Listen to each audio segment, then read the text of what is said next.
Next topic learn કરવાનો છે HR policies. તો એની અંદર ઘણી બધી અલગ અલગ પોલિસીસ છે જે આપવામાં આવેલી છે, જે આપણે લર્ન કરવાની છે. પહેલા તો એચઆર પોલિસી છે એની ડેફિનેશન અથવા તો એ શું છે એ આપણે જોવાનું છે. HR policy by Brewster and Richmond, a set of proposal and actions that act as a reference point for the managers in dealing with the employees. તો એમ્પ્લોયીઝ છે એને ડીલ કરવા માટેના જે અલગ અલગ રૂલ્સ પ્રોટોકોલ્સ છે અથવા તો જે રેફરન્સ પોઈન્ટ આપેલા છે, બરાબર છે, પ્રપોઝલ્સ છે, અલગ અલગ એક્શન્સ છે કે જે મેનેજમેન્ટે ડિસાઇડ કરેલા છે એ પ્રમાણે જ આપણે એમ્પ્લોયી સાથે ડીલ કરવાની છે. તો એ બધી એચઆર પોલિસીસ છે.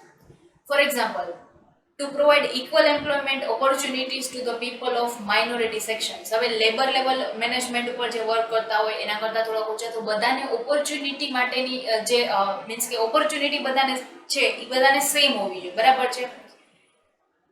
આ છે એચઆર પોલિસી છે, એનું example. Every employee shall have the necessary empowerment and shall take responsibility, બરાબર છે. તો એની પાસે રિસ્પોન્સિબિલિટી લેવા વર્ક આપવામાં આવે અથવા તો બધા એમ્પ્લોય છે એને રિસ્પોન્સિબિલિટી લેવી જ જોઈએ, બરાબર છે, તો એને લેવી જ પડશે. અને નેસેસરી એમ્પાવરમેન્ટ એટલે કે મોટિવેશન અથવા તો પ્રોપરલી ઇફિશિયન્ટલી વર્ક કરે એના માટેનું મોટિવેશન, તો આ બધું જ છે એને લેવું પડશે. તો આ એચઆર પોલિસી હોય, બધા જ કંપનીની અલગ અલગ પોલિસી હોય. To provide healthy plant by giving adequate attention to the cleanness, temperature, ventilation, light and sanitation. તો આપણે છે એ કંપની છે એચઆર મેનેજમેન્ટની પોલિસી છે કે એ કંપનીના જેટલા એમ્પ્લોઈઝ છે એ બધાને હેલ્થ એન્વાયરમેન્ટ પ્રોવાઈડ કરે, જેમ કે વેન્ટિલેશન હોય તો એને શ્વાસમાં તકલીફ ન થાય. બધાને બધા જ જે એના રૂમ્સ છે, જે ઓફિસીસ છે એની અંદર ક્લીનનેસ, કે ક્લીન, નીટ અને ક્લીન હોવું જોઈએ, બધું નીટ એન્ડ ક્લીન. ટેમ્પરેચર, તો ટેમ્પરેચર છે એની અંદર કેવું હોવું જોઈએ, ખૂબ ગરમ વાતાવરણ ન હોવું જોઈએ, ખૂબ ઠંડુ ચીલ્ડ વાતાવરણ ન હોવું જોઈએ, બરાબર છે.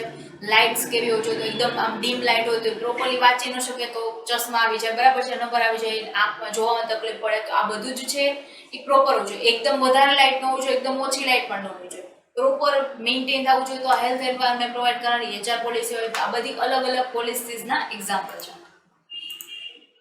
Source of formulating the HR policies. તો એચઆર પોલિસીસ છે એ ફોર્મ કરવા માટેના સોર્સિસ છે. તો કયા કયા સોર્સિસ છે? Past experience of organisation. હવે ઓર્ગેનાઇઝેશનના પાસ્ટ એક્સપિરિયન્સમાં એવું છે કે એ લોકો શું કરે, તો કે એનો એક્સપિરિયન્સ પ્રમાણે ઓર્ગેનાઇઝેશનની અંદર એવું ફોર્મ્યુલેટ કરવામાં આવે કે એચઆર જે પર્સન્સ છે, હ્યુમન રિસોર્સ છે, એની અંદર એ લોકોને લાઇટની અંદર તકલીફ થતી હતી અથવા તો વેન્ટિલેશન નહોતું, એના કારણે એ લોકોને હવામાં ફ્રેશ એર નહોતી મળતી. તો એના એક્સપિરિયન્સ ઉપરથી લોકો લાઇટ અને જે વેન્ટિલેશન છે એની ફેસિલિટી પ્રોવાઈડ કરશે. તો એ એક પાસ્ટ એક્સપિરિયન્સ છે. Attitude, philosophies of management at the employee level, trade union level and all other level like middle level to top level. બધા લેવલના મેનેજમેન્ટ ઉપરના એટીટ્યુડ્સ કેવા છે, એની ફિલોસોફીઝ, એના નેચર્સ, એના બિહેવિયર પ્રમાણેના જે બધા ફોર્મ્યુલેટ કરવાની છે, આ એક સોર્સ હોઈ શકે. Knowledge and experience of HR manager and other line manager from day to day activities. તો એનો નોલેજ, એની પાસે જેટલું નોલેજ છે કે આટલા ડિસપ્યુટ આવી શકે, આટલી વસ્તુ છે ડેવલપમેન્ટ માટે, આટલી વસ્તુ કરિયર પ્લાનિંગ, તો એના નોલેજ પ્રમાણે અથવા તો પાસ્ટ એક્સપિરિયન્સ પ્રમાણે પણ એ લોકો છે એ એક્ટિવિટીઝ અથવા તો પોલિસીસ ડિસાઇડ કરશે.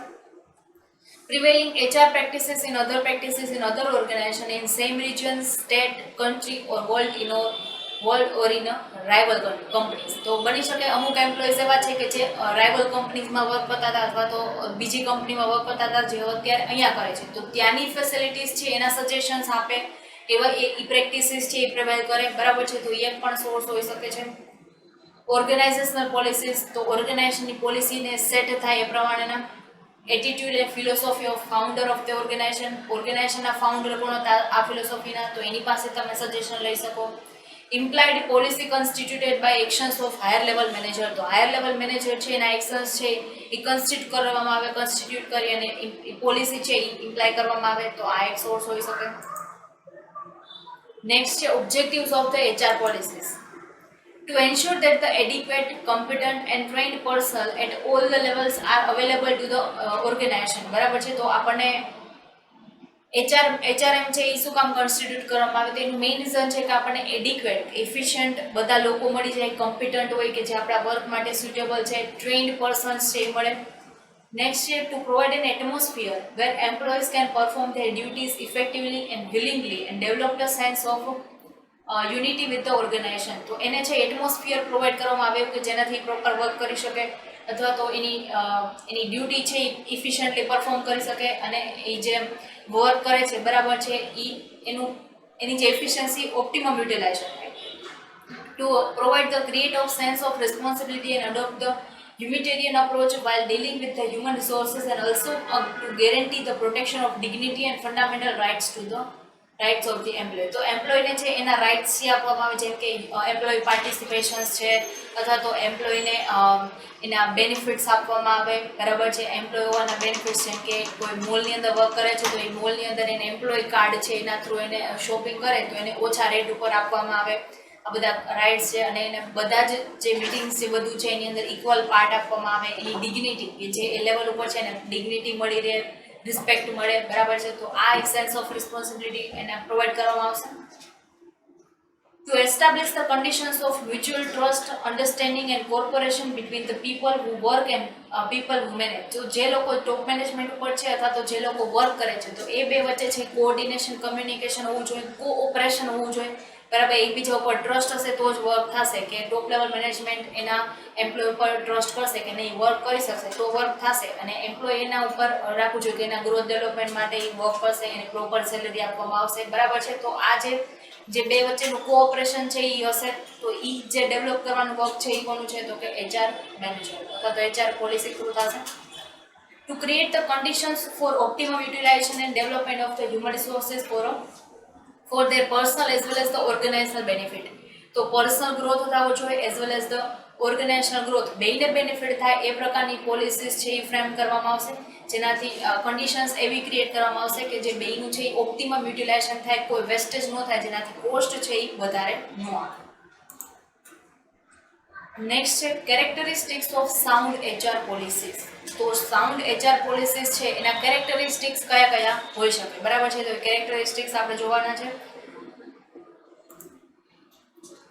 They must be clear to understand and implement and not confusing. તો એમ્પ્લોયી સમજી શકે એવી HR પોલિસી બનાવવાની જેનાથી એને કન્ફ્યુઝન ક્રિએટ ન થાય અને એ પ્રોપરલી સમજી અને એને માનો કે તમે એને સેલરી વિશે સમજાવો છો તો એને સેલરી છે એ એકચ્યુઅલી સમજાઈ જશે.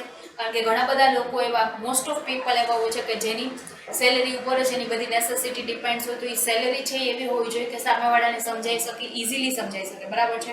તો જ છે એ પ્રોપરલી બધું વર્ક થઈ શકશે અને કન્ફ્યુઝન ન આવે તો એને સેલરી માટેનું સેફ્ટી મળશે તો એ વિધાઉટ એની રિસ્ક વર્ક કરી શકશે. They must be carefully planned and formulated foreseeing every problem that may be faced in a future. બરાબર છે. તો કેરફુલી પ્લાન એ પહેલેથી જ પ્લાન કરેલી હોવી જોઈએ અને ધેન આફ્ટર એને ફ્યુચરમાં એ કઈ કઈ જગ્યાએ યુઝ થશે અથવા તો કેવા કેવા કોન્સિક્વન્સીસ ક્રિએટ થશે કે જેમાં એને યુઝ કરી શકાય તો એ બધું જ વિચારી અને ધેન આફ્ટર જો એ બનાવેલી હશે તો એ શું કહેવાય કે યુઝ થશે અથવા તો આપણે એને બેસ્ટ સ્યુટેબલ ફોર ઓર્ગેનાઇઝેશન છે એવું કહી શકશું. They must be consistent with the organizational objective and must contribute towards the achievement of organizational objective. તે ઓર્ગેનાઇઝેશનનો ઓબ્જેક્ટિવ છે ફોર એક્ઝામ્પલ ઓર્ગેનાઇઝેશનનો ઓબ્જેક્ટિવ એવો છે કે ગ્રીનરી છે મેન્ટેન થવી જોઈએ તો એની દરેક પ્રોડક્ટ છે એવી હોવી જોઈએ કે જેને એન્વાયરમેન્ટને કંઈ ડેમેજ ન થાય અથવા તો ઇકો ફ્રેન્ડલી બધી પ્રોડક્ટ છે હોવી જોઈએ. તો ઓર્ગેનાઇઝેશનના ઓબ્જેક્ટિવ સાથે મેચ થાય એવી HR પોલિસીસ છે એ હશે તો એ છે સાઉન્ડ છે એવું કહી શકાશે. They must be matched and integrated with all other areas of the business. બરાબર બીજા એરિયાઝ છે બરાબર છે એની સાથે મેચ થતી હોય છે જેમ કે પ્રોડક્શન છે, માર્કેટિંગ છે, ફાઇનાન્સ છે. પ્રોડક્શન જે મેં તમને કીધું કે એન્વાયરમેન્ટ રિલેટેડ હોય તો એન્વાયરમેન્ટ જેવી પ્રોડક્ટ હોવી જોઈએ, એના જેવી પોલિસીઝ હોવી જોઈએ. માર્કેટિંગ પણ એ પ્રમાણે થવું જોઈએ. ફાઇનાન્સ કે આપણા ફાઇનાન્સ સાથે મેચ થતી હોવી જોઈએ. Any policy must be in a written form so that it can be specific and clear and can be communicated as well as the referred in the times of confusion. આપણે એને એક ફોર્મની અંદર લખી રાખશું જેનાથી ફ્યુચરમાં કોઈ કન્ફ્યુઝન ક્રિએટ થાય, ડિસપ્યુટ ક્રિએટ થાય તો એઝ અ પ્રૂફ આપણે એમને બતાવી શકીએ. It must be appropriately communicated to the concerned person so that it can be implemented effectively. તો આપણે કમ્યુનિકેટેડ છે પ્રોપર કરવાનું, અપ્રોપ્રિએટલી કરવાનું જેનાથી કન્સર્ન પર્સન્સ છે બરાબર છે તો એ વ્યક્તિ છે એને અપ્રોપ્રિએટલી યુઝ કરી શકે, જ્યારે પણ જરૂર પડે ત્યારે એને એઝ અ પ્રૂફ છે એને આપી શકે. તો એ પ્રોપરલી કમ્યુનિકેટેડ હોવી જોઈએ. It should be stable as well as flexible. તો સ્ટેબલ હોવી જોઈએ અને ફ્લેક્સિબલ. ફ્લેક્સિબલ કઈ રીતે? તો કંઈ એન્વાયરમેન્ટની અંદર ચેન્જ થાય છે, ટેકનોલોજીમાં ચેન્જ થાય છે, ગવર્મેન્ટ રૂલ ચેન્જ થાય, તો આ બધા જ ચેન્જીસ સાથે આપણે એચઆર પોલિસી પણ ચેન્જ કરતા હોવા જોઈએ. બરાબર, બધા કેરેક્ટરિસ્ટિક્સ છે એચઆર પોલિસીસના છે કે જે આપણે સાઉન્ડ એચઆર પોલિસીસ છે એવું કહી શકીએ. Areas covered under the HR policies. તો એચઆર પોલિસીની અંદર કયા કયા એરિયાઝ છે કવર્ડ થાય, બરાબર છે? તો એ એરિયાઝ આપણે લર્ન કરવાના છે. ફર્સ્ટ છે એક્વિઝિશન. એક્વિઝિશન મીન્સ કે એચઆર પોલિસીસ છે કયા સોર્સમાંથી બનાવેલી છે, અથવા તો એ જે એચઆર પોલિસીસ છે એનો સોર્સ ડિસાઇડ કરેલો છે એ પ્રોપર છે કે નહીં. એચઆર પોલિસીસ છે જેનાથી આપણે આપણા જે એમ્પ્લોઈઝ છે એનો ગ્રોથ ડેવલપમેન્ટ થતું હોવું જોઈએ, એની સાથે સાથે એના ફ્યુચર બેનિફિટ પણ થતા હોવું જોઈએ, બરાબર છે? કમ્પેન્સેશન. તો એચઆર પોલિસી એવી બનાવવાની કે જેનાથી એવી જે બનાવેલી હોવી જોઈએ કે જેનાથી જે વર્ક જેટલું કરે છે એના સેટિસ્ફેક્શનની અંદર એને કમ્પેન્સેશન મળે, એક્સ્ટ્રા અધર એમ્પ્લોય બેનિફિટ છે એ પણ મળે. અપ્રેઝલ. તો અપ્રેઝલ્સ છે મોનેટરી પણ હોઈ શકે, નોન મોનેટરી પણ હોઈ શકે. જેમ કે એને ગ્રોથની અંદર કન્ટ્રીબ્યુશન આપેલું છે, અથવા તો કોઈ તમે સાયન્સના ફિલ્ડની અંદર એને એવું કોઈ રિસર્ચ કરેલું છે કે જેનાથી તમને ઘણું બધું સક્સેસ મળેલી છે, તો તમે એને લોકો સામે એને પ્રેઝન્ટ કરો, બરાબર છે? અને એને એની જે બધા લોકો છે એને ઓળખે, એને નેમ ફેમ મળે, તો એ બધી નોન મોનેટરી છે. હવે મોનેટરીની અંદર તમે એને એક્સ્ટ્રા ઇન્સેન્ટિવ આપો કે જેનાથી એને એક્સ્ટ્રા કન્ટ્રીબ્યુશન કરેલું છે તો એને મોટિવેશન મળે, તો આ એક અપ્રેઝલ સિસ્ટમ છે. એચઆર મોબિલિટી ને ટ્રેનિંગ એન્ડ ડેવલપમેન્ટ. તો ટ્રેનિંગ એન્ડ ડેવલપમેન્ટ મીન્સ કે એના ડેવલપમેન્ટ માટે આપણે જે વર્ક કરતા હોય ટ્રેનિંગ, એને જ્યારે પણ જરૂર પડે ત્યારે ટ્રેનિંગ આપવામાં આવે. એની ઇફિશિયન્સી ઘટી જાય તો એને ટ્રેનિંગ આપવામાં આવે. એના ડેવલપમેન્ટ, કરિયર પ્લાનિંગ માટે જે વર્ક કરવામાં આવે કે જેનાથી company as well as the employee બેનો ગ્રોથ થાય. HR mobility. HR mobility means કે હ્યુમન રિસોર્સની, માનો કે એક જે જગ્યાએ વર્ક કરે છે, હવે ત્યાં છે ખૂબ વધારે લોકો વર્ક કરે છે, હવે એ વ્યક્તિ છે એને આપણે બીજા ડિપાર્ટમેન્ટ કે જ્યાં લેકિંગ્સ છે ત્યાં એને ટ્રાન્સફર કરવું છે, તો એટલી એની પાસે સ્કિલ્સ હોવી જોઈએ કે જેથી ત્યાં પણ વર્ક કરી શકે. તો એ બધું ટ્રેનિંગ અને ડેવલપમેન્ટ થ્રુ થઈ શકશે. વર્કિંગ કન્ડિશન્સ, જે આપણે આગળ ડિસ્કસ કરેલું હતું કે એન્વાયરમેન્ટ કેવું હોવું જોઈએ, જેમ કે વેન્ટિલેશન છે, લાઇટ્સ છે, એનું એટમોસ્ફિયર છે, પછી એનું ટેમ્પરેચર છે, આ બધા જ જે ફેક્ટર્સ છે વર્કિંગ કન્ડિશન્સની અંદર કવર કરવામાં આવશે કે જેને જો પ્રોપર વર્કિંગ કન્ડિશન હશે તો એ પ્રોપરલી વર્ક કરી શકશે.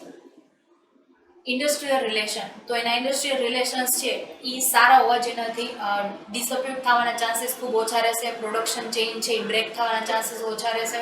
જેમ કે ટોપ મેનેજમેન્ટ અને જે બોટમ લેવલ મેનેજમેન્ટ છે એ બેના જો રિલેશન્સ ખૂબ સારા હશે, બરાબર છે, તો એ લોકો છે સારો એવો ગ્રોથ અને ડેવલપમેન્ટ કરી શકશે. તો આ બધા જ એરિયા છે એચઆર પોલિસીની અંદર કવર થાય છે. નેક્સ્ટ જે છે ટોપિક હ્યુમન રિસોર્સ અકાઉન્ટિંગ. એની અંદર આવશે કે હ્યુમન રિસોર્સ અકાઉન્ટિંગ, કે હ્યુમનને જે કાઉન્ટ કરવાના અથવા તો હ્યુમન રિસોર્સ અકાઉન્ટિંગની અંદર કયા કયા કન્સેપ્ટ કવર થાય છે, અથવા તો હ્યુમન રિસોર્સ અકાઉન્ટિંગ શું છે. તો એની અલગ અલગ જે સોસાયટીઝ છે, એસોસિએશન્સ છે, એને એની ડેફિનેશન આપેલી છે, તો એ આપણે પહેલાં લર્ન કરીએ. American Accounting Association has defined the human resource accounting as it is the process of identifying, measuring data about the human resource and communicating this information to the interested party.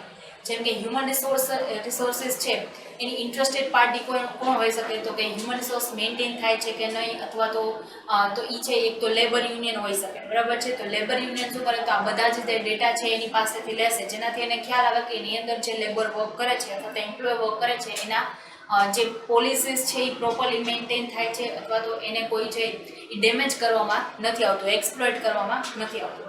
તો આ બધી પ્રોસેસની અંદર human રિસોર્સની એક્ટિવિટીને બધા જ છે data entry કરવામાં આવશે, એની ઇન્ફોર્મેશન છે એ સાચવવામાં આવશે અને ઇન્ટરેસ્ટેડ પાર્ટીને આપવામાં આવશે, બરાબર છે. Human resource accounting is a technique two measure the value of human assets. તો એ આપણી ઓર્ગેનાઇઝેશનની વેલ્યુએબલ અસેટ છે કે જેની મેઝર કરવામાં આવશે વેલ્યુ, જેથી આપણને ખ્યાલ આવે કે હ્યુમન રિસોર્સ છે એનું કન્ટ્રીબ્યુશનની અંદર જે ડેવલપમેન્ટ છે એની અંદર કેટલો કન્ટ્રીબ્યુશન છે. And enable the effective management of human resources by providing the information on their acquisition, utilization and retention and evaluation. તો જે આપણે એને જેટલા ઇન્ટરેસ્ટેડ પાર્ટી છે એને આપણે એ બધી ઇન્ફોર્મેશન પ્રોવાઈડ કરશું, જે એક્વિઝિશન રિલેટેડ એનું યુટિલાઇઝેશન કેટલું થાય છે, ઓપ્ટિમમ થાય છે કે નહીં. જેમ કે એની ઇન્ટરેસ્ટેડ પાર્ટી ટોપ મેનેજમેન્ટ હોઈ શકે કે જેનું જો ઓપ્ટિમમ યુટિલાઇઝેશન નથી થતું બરાબર છે, તો આપણે એવા સ્ટેપ્સ લઈએ કે જેનાથી ઓપ્ટિમમ યુટિલાઇઝેશન થાય. રિટેન્શન માટે એન્ડ ઇવેલ્યુએશન, તો આ બધા જ છે એ બધા હ્યુમન રિસોર્સ અકાઉન્ટિંગ રિલેટેડ બધા મેઝર્સ છે. નેક્સ્ટ છે valuation of human assets method, કે જે આપણે નેક્સ્ટ લેક્ચરની અંદર ડિસ્કસ કરશું. Thank you.